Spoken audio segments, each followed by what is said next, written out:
li natat kull awtorità fis-sema u fl-ard. Li ma bniedem kellem bħal dan. Kull awtorità. Ġesu huwa s-Sultan Suprem fuqna. Qabel ma nibdew nitkellmu dwar l-awtorità tiegħu li hawnhekk qiegħed jafferma. X'inhi awtorità? L-awtorità hija l-jett jew il-qawwa illi tikkmanda. Tikkmanda xi ħadd ieħor. Illi tidderġilu ħajtu, illi tajlu x'għandu jagħmel. Hija d-dritt illi taġixxi. Pereżempju, il-Gvern Malti għandu awtorità fil-pajjiż biex jagħmel liġijiet u l-bqija. Imexxi l-pajjiż. L-awtorità hija l-jett illi tinforza l-ubbidjenza. Jekk is-surmas tal-iskola għandu awtorità mogħtija lilu mill-Dipartiment tal-Edukazzjoni biex imexxi l-iskola u jgħid mela x'inti semgħu l-qampina d-doq ħammorru mill-lezzjoni għal oħra. Għandu awtorità illi imexxi u jiggwida u jinforza l-liġijiet. Dejjem ibbekkjata minn pożizzjoni leġittima. Ma jistax imur ċikku l-poplu jidħol fl-iskola u jgħidulhom ibdu l-lezzjoni issa. Dak mhux is-surmast. Surmast għandu awtorità leġittima, hija mogħtija lilu. Bħalma Ġesu jgħid hawnhekk illi lili ngħatat kull awtorità fis-sema u fl-ard. Alla ħatru biex ikun hu il-Sultan Suprem fuqna. Tajb anke l-awtorità narawha u ngħixuha ħin kollu. Jekk għandek familja, il-ġenituri għandhom it-tfal, il-ġenituri għandhom awtorità fuq it-tfal. Mogħtija lilhom minn Alla biex irabbuhom sewwa u jieħdu ħsiebhom. Issa fis-sens Bibliku l-awtorità ġejja minn għand Alla. Jekk il-gvern għandu awtorità tajjilu Alla.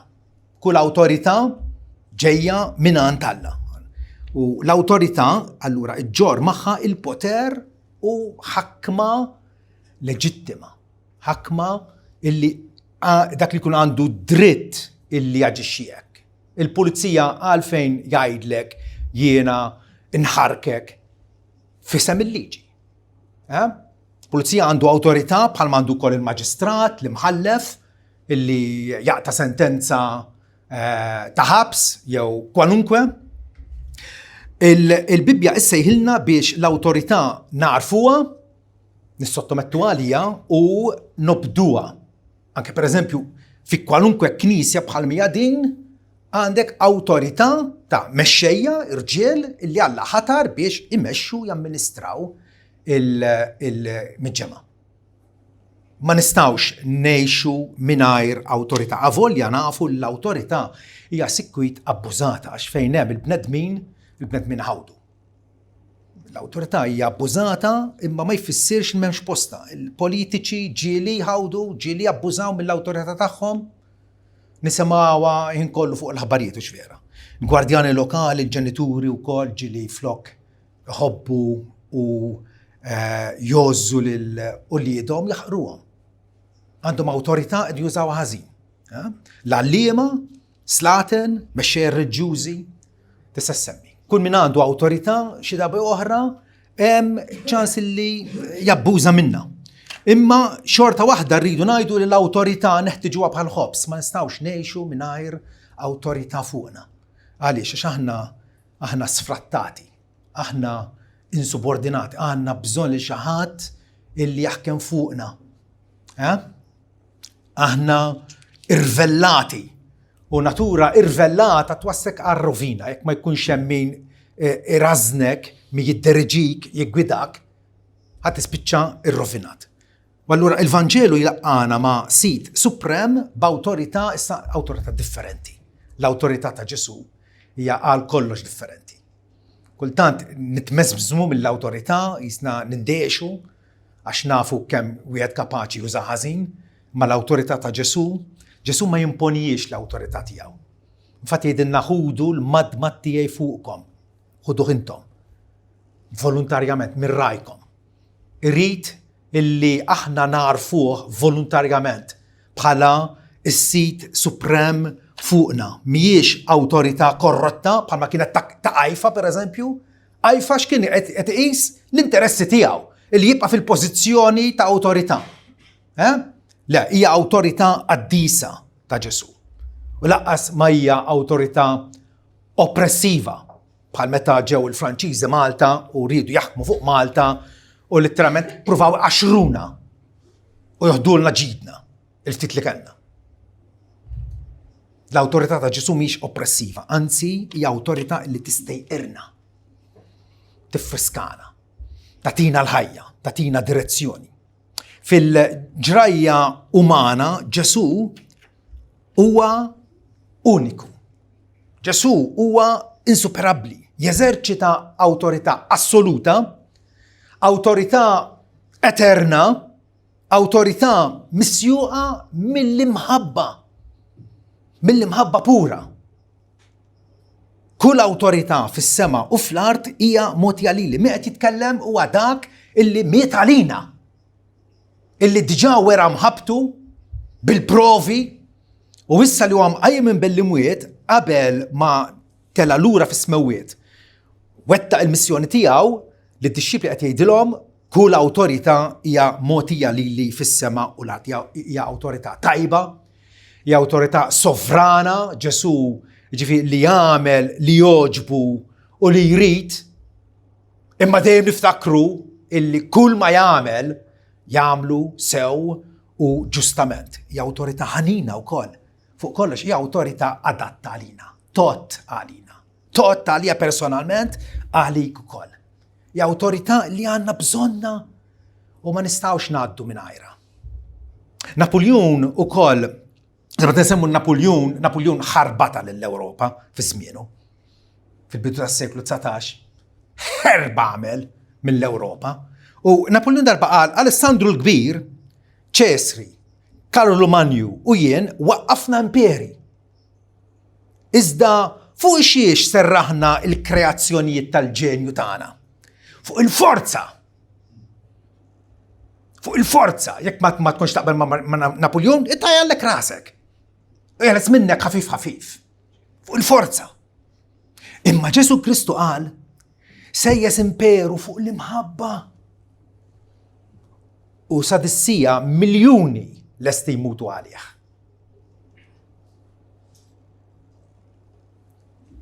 Ġesu ta' bilħa għandu awtorità illi issa li wasalna fit-tmiem il-Vanġelu ta' Mattew. Narawha mifruxa ma' kullum kien. Per eżempju fit-tagħlim tiegħu.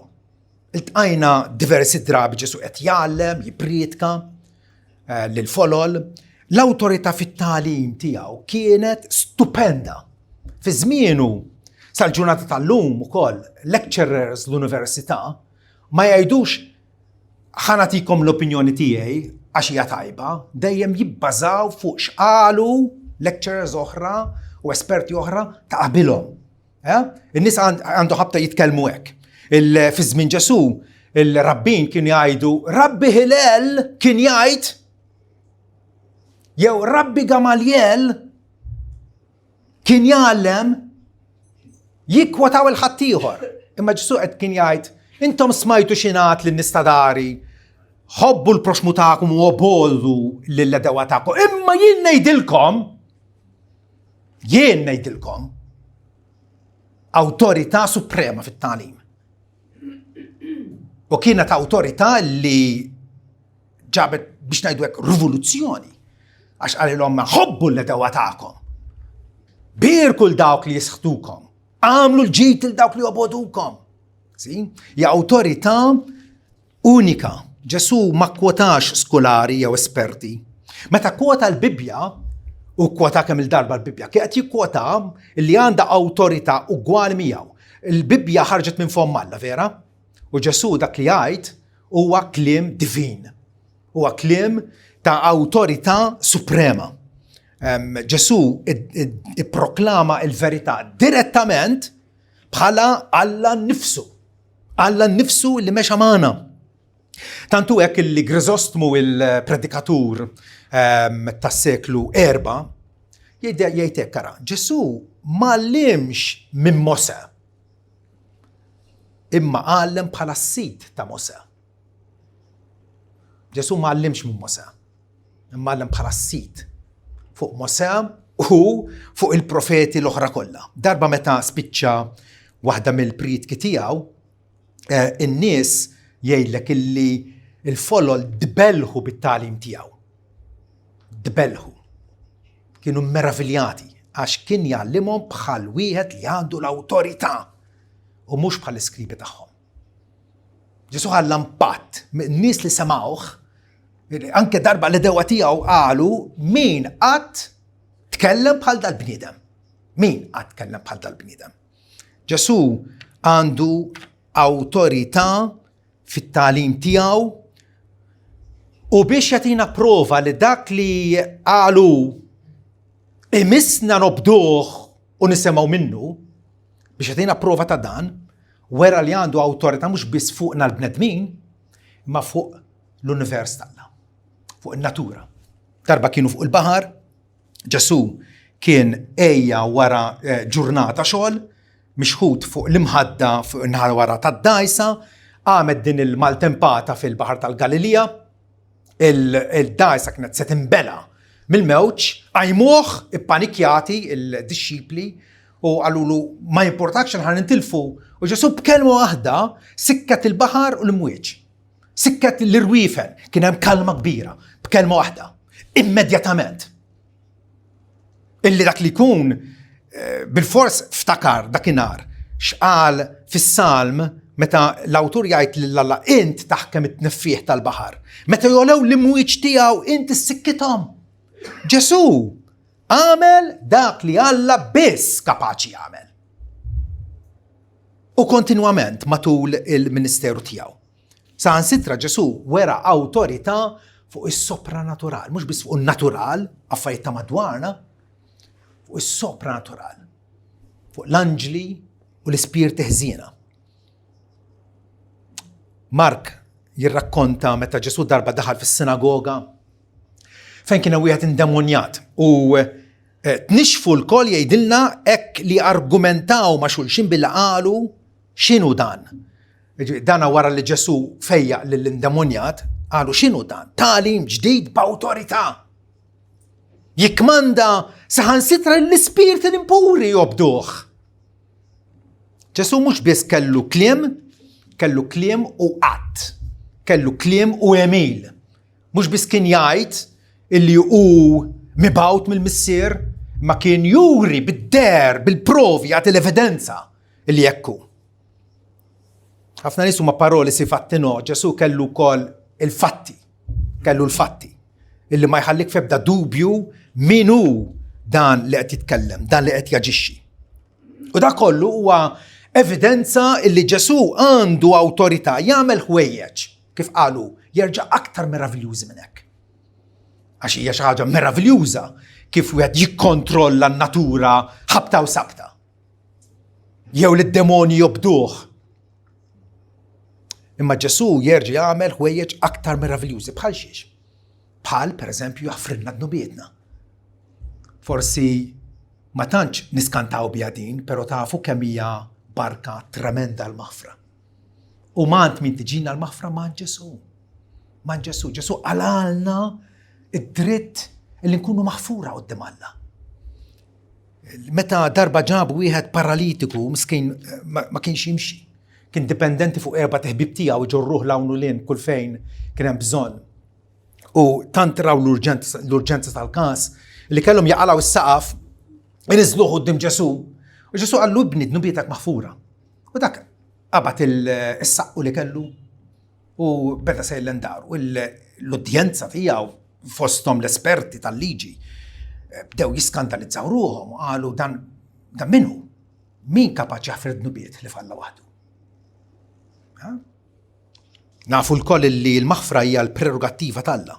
Jekk aħna ksirna l-liġi tal-Alla, Alla jtjaħfirna ħadd aktar. Imma Ġesu b'mod dirett ħafirlu d-nubietu, Atanasju, il-famuż difensur tal-fidi kristjana fis-seklu 4, smajtu bih żgur issa, Atanasju. Għal mi jaħfir id-dnub bil-fors Alla. Mi jaħfir id-dnub bil-fors Alla x'il-maħfra hija dritt ta' Alla waħdu. Da qalu fi żmien meta il-konfessjonarju ma kienx jeżisti. Illi tmur għand qassis biex tajdlu d-nubietek biex jaħfirhomlok ego absolvote jien naħfirlu d-nubietek. Ma kienx jeżisti. U kif irraġuna Atanasju meta min jaħfir id-dnub bil-fors walla. Għax il-maħfra hija dritt ta' Alla waħdu. Forsi smajtu għal-istorja dwar dak il-raġel qed imut moribond u mar qassis Kattoliku biex erru u il-pazjent għallu qabel tibda għallu ħannara jdejk u dak għallu x'fihom? Għallu x'ma fihomx. Għallu il-qassis li jaħfer huwa wieħed u jinaraf għax għandu l-marki tal-imsiemer. Ġesu u waħdu jaħfrinna dnubietna. Ġesu mhux biss jaħfer ir-ruħ, ifejja ir-ruħ tagħna imma wkoll matul il-ministeru tiegħu x'naraw l-aktar fejqan fiżiku. L-omjin marru għandu fejjaqhom, it-torox, il-magħtuba, il-lebrużi. Ġesu jmiss il-lebrus, ir-rid kun infejjaq. U naraw kif Ġesu jiltaqa' magħna nies miksurin, debboli, bir-rispett kollu, tajbin għal-miżbla aħna. U Ġesu jirrestawra d-dinjità tal-bniedem. Jerġa' jġibna ħlejja dinjitużi quddiem Alla. Ħlejja preżentabbli għalih. Alla ma jarmix xogħlu. Xogħlu safa irrovinat bid-dnub, imma Alla jirrestawrah u jirrestawrah permezz ta' Ġesu. L-iltaqa' mal-Madalena li kellha 7 demonji Ġesu fejjaha. L-istess marra li marret taqbadlu saqajh tant saret tħobbu mbagħad. Zakkew li kien korrott fil-karriera tiegħu. U Ġesu daħal għandu. U qal illum ukoll ġiet is-salvazzjoni f'din id-dar għax dan ukoll huwa wild Abraham. Ġesu jagħti dinjità mill-ġdid lill-indemonjat ta' Gadara. Illa ħadd ma seta' jrażnu. Kienu rabtuh bil-ktajjen, kien qaċċat il-ktajjen, jgħix fl-oqbra, isawat li nifsu bil-ġebel. Inuman. U Ġesu jfejju. L-awtorità ta' Ġesu biex jfejja u jirrestawra lilna l-bnedmin, nadda fil-lebrużi, fetaħ għajnejn l-omja, it-torox l-istess, irrestawra d-dinjità tagħna. Irrestawra d-dinjità tagħna. Irrestawra lilna nies fqajrin u miżerabbli skont ħnientu. U ma nafx forsi smajtux bil-Sir William Osler. Missier il-mediċina moderna. Kien Kanadiż, raġel tal-affari tiegħu, bravu ħafna, illi miet issa ilu aktar minn 100 sena, missier il-mediċina moderna. Illi kellu influenza kristjana qawwija, illi kien derra lill-kollegi tiegħu n-nies taħtu biex jirrispettaw il-pazjent u jħobbuh waqt li qegħdin ifittxu li jfejquh. Darba waqt lecture qal l-aħjar mediċina għan-nies hija l-imħabba. Wieħed mill-istudenti tiegħu għallu għajdeh għallu u jekk dik l-imħabba ma tfejjaqhomx. U Osler ħares leħ u għallu għatihom doża akbar tal-imħabba. U dak li jurina Ġesu. L-awtorità tiegħu biex jirrestawra id-dinjità tal-bniedem. Ġesu urina in persona x'inhija l-quċċata tal-imħabba. Mhux tidwieqa, mhux appetizer, il-quċċata tal-imħabba. Illi meta konna għadna dajfin, Kristu miet għalina. Nistgħu nħossuna anke preżentament matnin, ħatja, imdamdmin, mifluġin, bla tama. Ir-rakkomandazzjoni tiegħi waħda. Mur għand Ġesu u għajdlu عيد بس الكلمة ونفيق.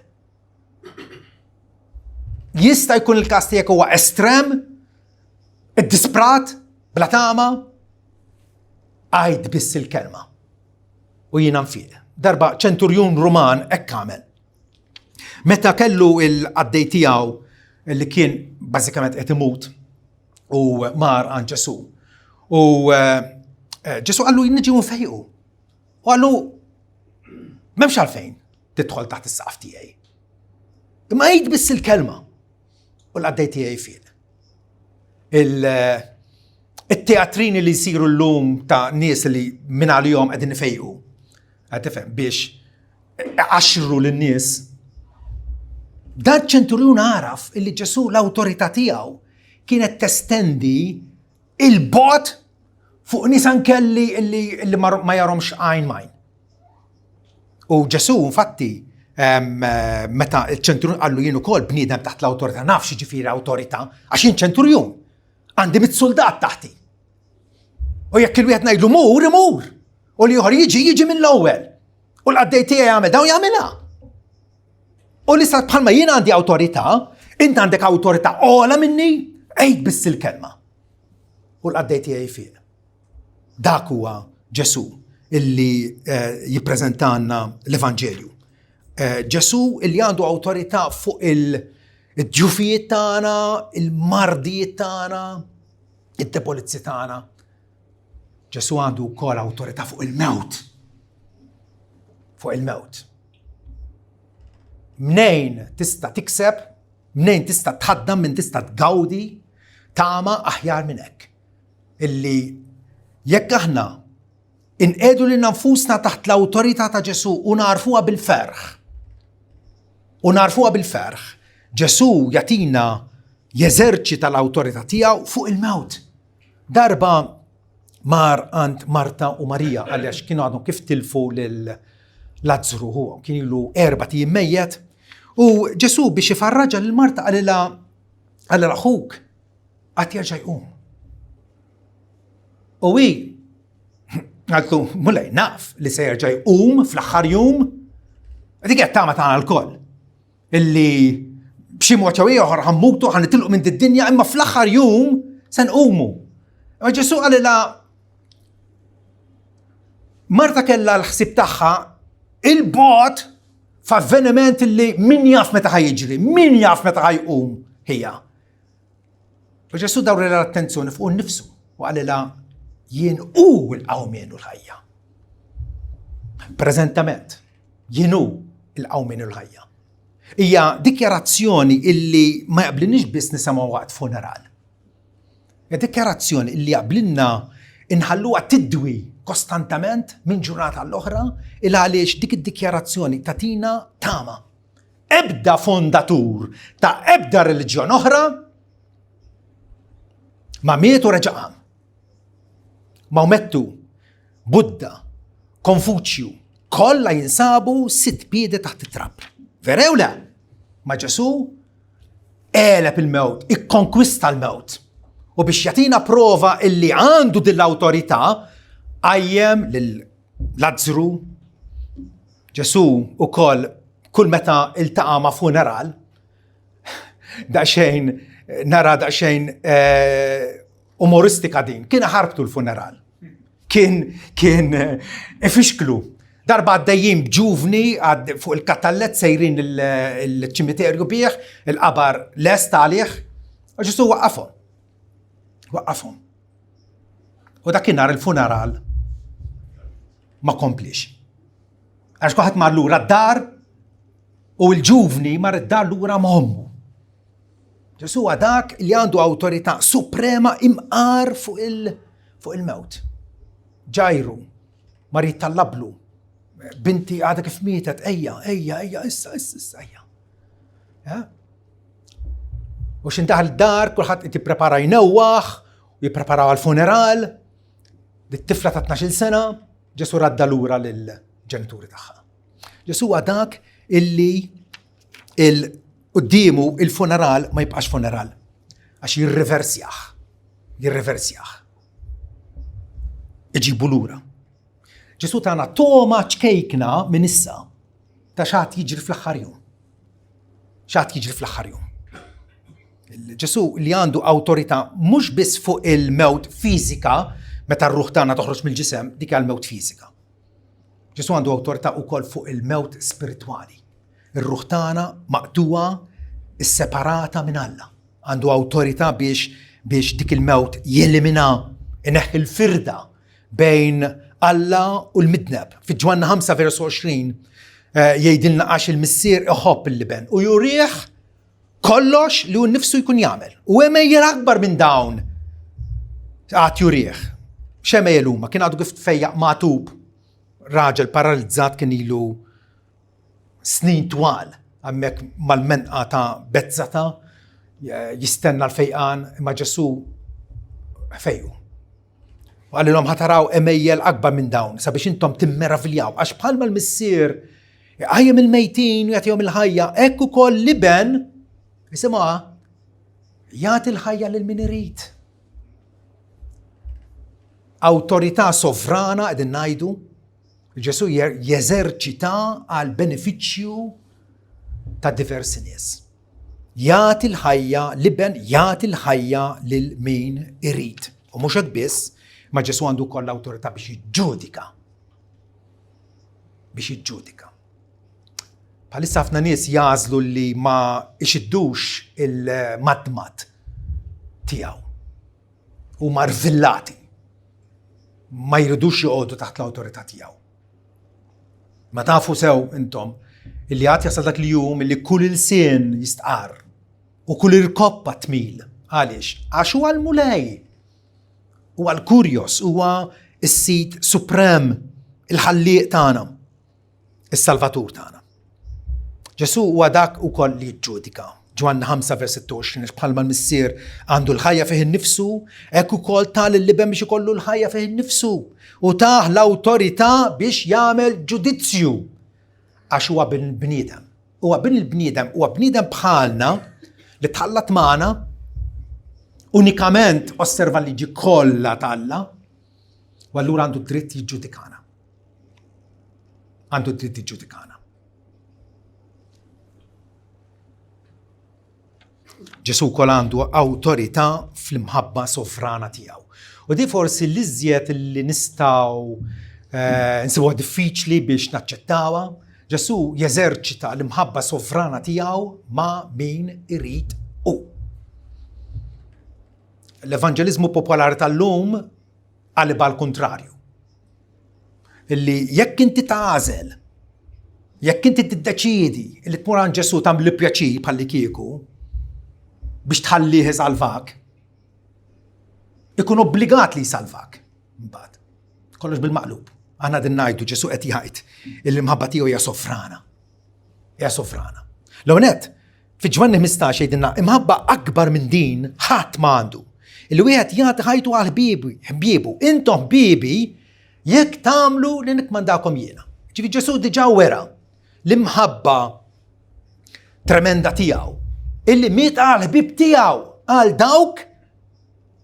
dawk li xi darba oħra se jarfu l-awtorità tiegħu u jobduh. Jobduh. Intom ħbibi jekk tagħmlu li nikmandakom jien. U għal min miet Ġesu għal dawn in-nies jagħti ħajtu għal ħbib tiegħu. Għal ħbib tiegħu. Diġà qegħdin naraw il-mħabba sovrana ta' Ġesu illi tilħaq il-xuħud. Ġwanni 10:18 Ġesu jgħidilna ħadd ma joħod l-ħajti, imma jien nagħtiha minn innifsi. Għandi l-awtorità nagħtiha u għandi l-awtorità nerġa' noħodha dal-kmandament irċivejt minn għand missieri. Ġesu ta' ħajtu għax rid hu. Għax rid hu.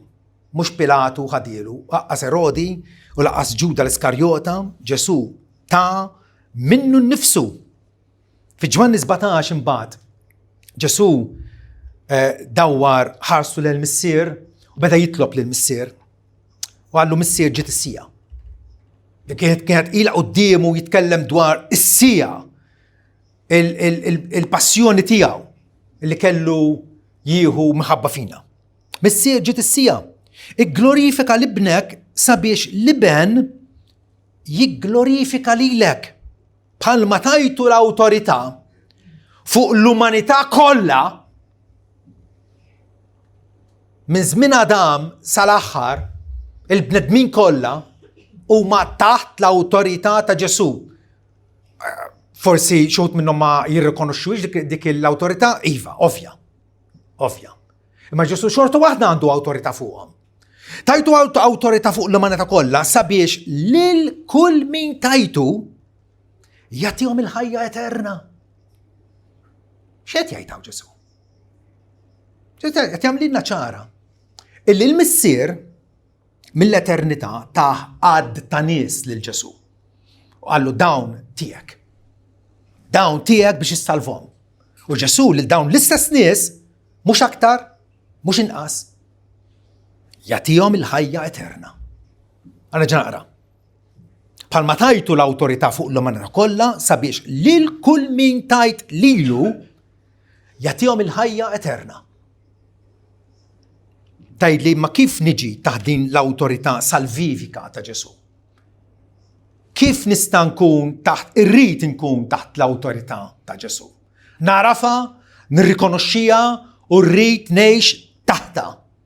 Għax jaqbilli. Għax hekk huwa l-unur ta' Alla fl-aħħar mill-aħħar. U jien ngħidlek tweġiba sempliċi, afda fih. Afda fih, mhux fik innifsek. F'ebda istituzzjoni, f'ebda bniedem ieħor, f'ebda anġlu, afda fih. Ilqaw. Mur għandu. Iġri lejh. Il-Bibja tuża dan diversi tixbiħat biex tfissrilna li aħna niddependu minnu. Is-salvazzjoni ma tiddependix fuq min irid jew min jiġri imma fuq Alla li juri ħniena. U Alla urina l-ħniena tiegħu billi bat il-dan is-sultan illi propjament jotta għalina. Illi huwa sultan eċċellenti fuqna. Ġi fi ħwejġu jgħidilna Ġwanni. U nies ma laqgħux. Imma l-dawk kollha li rċivewh Ġesu jagħtihom l-awtorità biex isiru li Alla, smajtuha? Il-dawk kollha li jirċevuh kif bil-fidi ħanirċevih. Bil-fidi. Ġesu jagħtina l-awtorità, jagħtina l-jett illi nsir wild ta' Alla, ċittadin ta' smewiet, milquh mill-missier. F'Ġwanni 3 vers 35 l-Evanġelista jgħidilna li l-missier iħobb il-liben. U taħ kollox fidu min jemmen fl-liben għandu l-ħajja eterna. Għandu hija possessjoni preżenti li bħalissa għandi l-ħajja eterna. Għandi l-ħajja eterna. Pero din l-ħajja eterna, din l-awtorità ta' Ġesu, mhux kulħadd jirrikonoxxija. L-iskribi anke sa ftit qabel ma miet resqu fuq u sfidaw lil Ġesu. U qalulu mnejn ġib din l-awtorità? Min tajjilek din l-awtorità? Kien għadu kif nadda fit-tempju. Xi ħaġa li ħadd ma' s-sogra jaġixxijek. Min bliema awtorità qed tagħmel dal-ħwejjeġ? Min tak din l-awtorità? U din l-istorja qed tirrepetu ruħha sal-lum. Nisimgħu il-Budda, nisimgħu l-Mawmettu, nisimgħu il-dak, il-ieħor. Imma qegħdin narfuha l-awtorità ta' Ġesu għax hija l-unika awtorità leġittima fuqna. Kull awtorità oħra hija abbużiva. L-awtorità ta' Ġesu hija tajba, tottalina.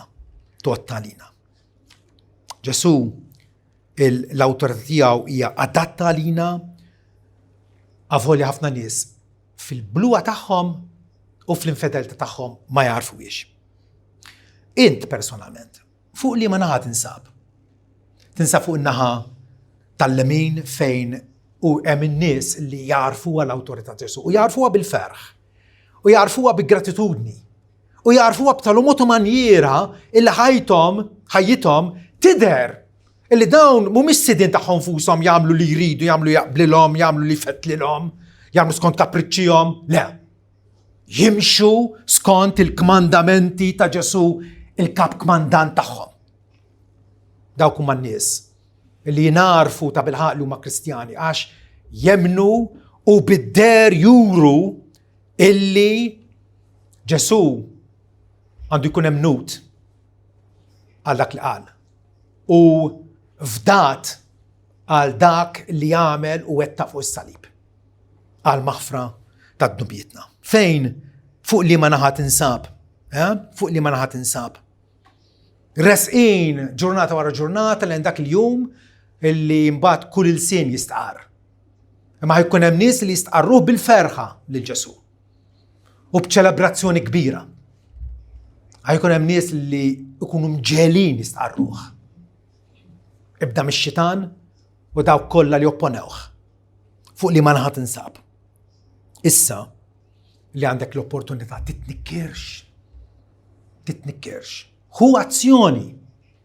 Ħudu bis-serjetà l-Ġesu meta jgħidilna hekk li ingħatat kull awtorità fis-sema u fuq l-art. Jaqbel lilek illi tiġri lejh, tarfu, taqbad ma' saqajh u tgħidlu mulej. Inti s-sultan tiegħi. Inti s-sultan illi mdendel fuq is-salib in-nies irredikolawk u tmasħru bik u għajruk u insultawk. Imma jien naturak. Jien natik qima għax int is-sultan illi Alla nnifsu ħatar fuqna l-bnedmin għas-salvazzjoni tagħna u lena dejjima tagħna.